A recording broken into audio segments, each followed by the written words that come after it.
psychanalyse est une science du sujet.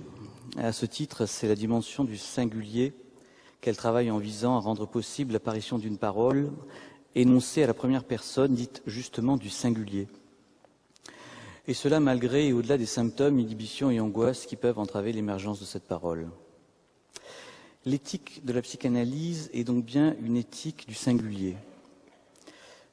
À partir de là, il pourrait sembler surprenant, voire paradoxal, de penser l'articulation de la psychanalyse et de l'universel. Sauf à tenter de définir une singularité qui ne s'opposerait pas à un universel, mais au contraire pourrait en être l'expression. À partir de là, comment peut-on penser cette articulation du singulier révélée par la psychanalyse à un universel qui ne lui serait pas étranger? Contrairement à ce que l'on peut repérer généralement dans le champ philosophique, où les émergences du singulier sont des moments de suspension de l'universel au sens le plus commun du terme, le singulier psychanalytique serait la surrection d'un universel au sein du singulier qui correspond à la manière que tout humain a de répondre singulièrement au commandement éthique qui se trouve être à son origine, soit, devient. Commandement qui est à l'origine même du devenir de tout sujet et qui, à ce titre, concerne chacun d'entre nous. Il peut donc, à partir de là, être considéré comme universel. Le singulier serait, in fine, la réponse que chacun pourra apporter à cette invitation universelle qui l'a conduit à advenir en tant que sujet. Comment, à partir de là, penser cette catégorie du singulier universel qui est la réponse que le sujet apporte singulièrement à cette question universelle qui est celle du devenir humain? Michel Serres a proposé il y a quelques années d'introduire le mot « dominescence » qui, comme vous pouvez l'entendre, est construit sur le modèle d'adolescence, encore enfant, l'adulte se forme, ou encore de luminescence, de faible lueur naît la lumière. Luminescence marquerait une émergence de l'humain. Le potentiel d'évocation contenu dans ce terme me semble particulièrement bienvenu, même si je ne partage pas la thèse de Michel Serres qui plaide en faveur de l'émergence d'une nouvelle humanité.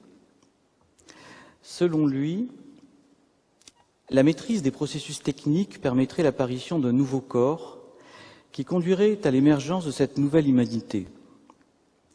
S'il ne fait aucun doute que le corps de l'homme devient de plus en plus tributaire de l'œuvre de l'homme, peut-on en inférer, comme le fait le philosophe, l'émergence d'une nouvelle humanité, d'un nouvel homme, voire, comme le proposent nombre de nos collègues, d'une nouvelle subjectivité? Je ne le pense pas.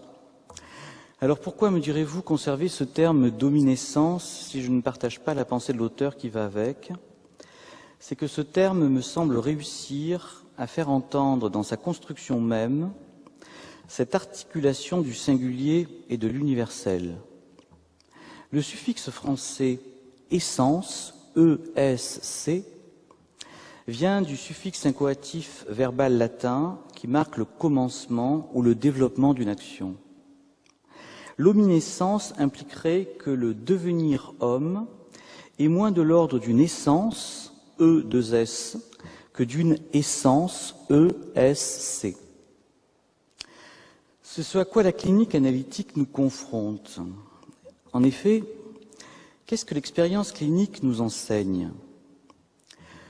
Elle nous enseigne que l'homme n'est pas homme comme un chat est un chat, en ce que sa condition humaine le conduit à exister, c'est-à-dire à se tenir hors soi, en avant de soi. Le sujet est en précession de lui-même et contredit par là, c'est-à-dire par où il est sujet, à toute positivité et à toute tentation de déterminer son être sous la forme de l'objectivité. Autrement dit, un sujet interdit toute tentative d'objectivation et le rapport que l'on établit avec lui ne peut être qu'un rapport de surprise. Le devenir humain, l'hominescence donc, pourrait alors se comprendre dans la formule « l'homme que je cherche à être ». formule prétéritive par laquelle le sujet en devenir se définit comme homme s'inscrivant dans un devenir homme. L'essence de l'homme est synonyme de ce devenir que dénote le suffixe homonyme essence, E-S-C. Pour autant, et la clinique nous l'enseigne douloureusement quotidiennement, le sujet peut également renoncer à la signification de ce que présentifie ce suffixe essence, ESC, qui ne renvoie pas seulement au mouvement, mais également à la transcendance. Ici, la distinction entre le moi et le sujet s'avère importante et au-delà essentielle. Le moi est, le sujet existe. Nous pourrions à partir de là distinguer le moi fiction de la fonction sujet. Le sujet est une fonction au sens mathématique du terme. Il ne saurait en aucun cas être assigné à résidence. Le moi, à partir de là, pourrait être compris comme un arrêt sur image de la fonction sujet. Le moi est cet aliénant mais nécessaire moment de l'universelle omniscience. Cette articulation entre le moi singulier et l'universel devenir sujet a parfaitement été perçue par le poète lorsqu'il affirme que je est un autre.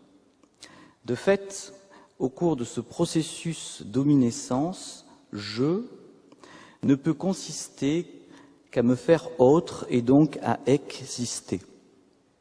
Pourtant, la pratique clinique nous rappelle que cela n'est pas toujours possible et qu'à la prescription freudienne, à l'impératif universel s'adressant à tout homme, wo es war, soll ich werden, là où c'était, je dois advenir, il est possible de répondre « je ne deviendrai pas ». Je renonce à cette dimension essentielle de l'essence ESC.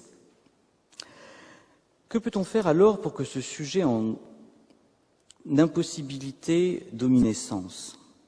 Le travail analytique consiste alors à supposer chez l'autre l'existence d'un sujet en possibilité de répondre positivement à cette invitation. Le psychanalyste n'est plus alors simplement un sujet supposé savoir, mais plus essentiellement encore un sujet supposé savoir qu'il y a du sujet. La difficulté de cette position est que s'il nous est possible de conduire le sujet à repérer ce qu'il n'est pas, nous n'avons aucun moyen de lui dire ce qu'il est. Son essence, E2S, n'étant qu'essence, E-S-C. C'est à un mouvement, si cela était possible, que le sujet devrait pouvoir s'identifier. Je est un autre, dont je n'ai aucune connaissance possible, mais dont la reconnaissance m'est octroyée du fait qu'elle est peut-être supposable. À l'occasion de la rencontre analytique, l'équivoque déjoue le destin, décidère, est donc introduit à la question du désir, au sens où là pesait le destin d'une signification figée, peut advenir par le jeu du langage le mouvement propre au devenir humain. Le mouvement et non l'agitation. Comment comprendre cette mise en mouvement du sujet humain ? Pour en faire entendre quelque chose, peut-être est-il judicieux de partir du lumineux exemple qu'Alain Didier-Veil nous offre dans son dernier ouvrage « Un mystère plus lointain que l'inconscient ». C'est le moment où Alain nous rappelle ce moment tout à fait émouvant où Rilke, lorsqu'il était secrétaire de Rodin entre 1905 et 1907, a pu développer des mouvements extrêmement mélancoliques, donc un arrêt du mouvement. Et ni la fréquentation des ouvrages les plus intéressants, ni les discussions les plus passionnantes pouvaient l'arracher à ce sentiment. Or, un jour, Rilke, rentrant dans l'atelier de Rodin, met ses mains sur une statue que Rodin venait travailler, et Rilke nous dit que il sent à ce moment-là ses forces de vie revenir. Et la question, bien sûr, qu'on peut se poser, c'est en quoi consiste l'efficacité de ce message silencieux, là où les mots étaient absolument incapables de transmettre cette force de vie. Pour pouvoir comprendre cela, je pense qu'il nous faut distinguer avec une certaine précision deux types d'appels. Le premier serait en fait un appel silencieux, qui est un pur appel à advenir, présidant l'apparition même du réel. C'est celle que les Écritures présentifient dès le premier verset de la Genèse. En tête, Elohim créait les ciels et la terre. Le second appel serait un appel s'exprimant dans une parole qui vise, elle, à mettre en forme ce réel advenu. C'est cet appel que nous croisons au troisième verset où la voix de Dieu se fait entendre et s'exprime dans une parole. Elohim dit, une lumière sera, et c'est une lumière. L'appel silencieux et invoquant sollicite ce moment de surrection où le réel humain s'est trouvé enflammé par la rencontre avec l'adresse et la nécessité de devenir humain. L'appel silencieux est celui qui sollicite l'engagement du devenir humain et donc le processus d'obéissance. L'appel s'exprimant dans une parole, lui, nomme et partant donne une forme à ce réel. Pour autant, il me semble important de repérer que cette nomination ne suffit pas à elle seule à produire le processus du devenir humain. Il y faut également cet espoir contenu dans l'appel silencieux qui ne prend pas appui sur une représentation, mais sur une supposition. Ici se situe l'acéré de la rencontre psychanalytique, et c'est qu'elle nous rappelle jour après jour. Si la dialectique qui sous-tend la rencontre entre l'analyste et l'analysant au cours de la séance est travaillée par l'attente, elle doit de façon plus essentielle encore l'être par l'espoir. L'attente est clairement articulée à l'illusion de la complétude, et l'extrait suivant des fragments du discours amoureux de Roland Barthes l'indique avec précision. Je cite Roland Barthes. « Dans le transfert, on attend toujours. Chez le médecin, le professeur, l'analyste. Bien sûr, si j'attends à un guichet de banque, au départ d'un avion, j'établis aussitôt un lien agressif avec l'employé, l'hôtesse dont l'indifférence dévoile et rythme ma suggestion. En sorte que l'on peut dire que partout où il y a attente, il y a transfert. Je dépends d'une présence qui se partage et met du temps à se donner, comme s'il s'agissait de faire tomber mon désir, de laisser mon besoin. Faire attendre, prérogative constante de tout pouvoir, passe-temps millénaire de l'humanité. » Fin de citation. L'espoir, au contraire, accompagne et ouvre le champ des possibles. Cet espoir, bien différent de l'attente, se rencontre chez les tragiques grecs et particulièrement chez Euripide, qui en a donné de magnifiques illustrations. Ainsi, dans la Folie d'Héraclès, trouvons-nous ce dialogue entre Amphitryon et Mégara. Amphitryon. J'aime à garder l'espoir. Mégara. Moi aussi, mais à quoi bon attendre l'impossible? Amphitryon. Retarder le malheur, c'est donner du champ au remède. Plus explicite encore, le cœur final de l'Alceste d'Euripide. Ce que l'on attendait ne se réalise pas, et pour l'inespéré, un Dieu trouve passage. Ce que l'on attendait ne se réalise pas, et pour l'inespéré, un Dieu trouve passage. Euripide articule et oppose ici très pertinemment attente et espoir. Ce que l'on attendait, pris dans la dimension transférentielle si justement repérée par Roland Barthes, ne se réalise pas, laissant la place à l'inespéré. Inespéré que nous pouvons définir à la suite de Alain Didier Weil comme l'existence d'une chose signifiante qui se révèle comme ce qui se trouve pouvoir rester irrésistiblement quand il ne reste plus rien de ce qui avait pu être espéré.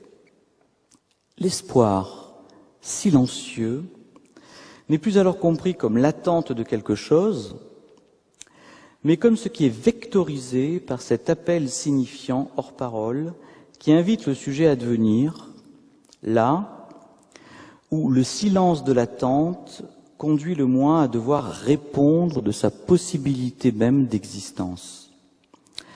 Ce que l'on pourrait, en paraphrasant Euripide, dire ainsi: ce que l'on attendait ne se réalise pas, et pour l'inespéré, l'analyse trouve passage. Je vous remercie.